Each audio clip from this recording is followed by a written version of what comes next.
जानता है मेरी हर बात का, तुझको अंदाजा नहीं शायद मेरे हालात का।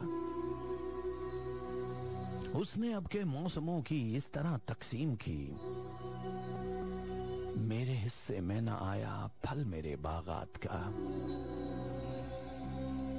मैं परेशान ही कहां अपनी परेशानी से, मेरा सारा दुख तो है बस तेरी कायनात का। जब यहाँ के लोग सारे दिन के साथी हैं तो फिर कौन मंजर देखने आता हमारी रात का।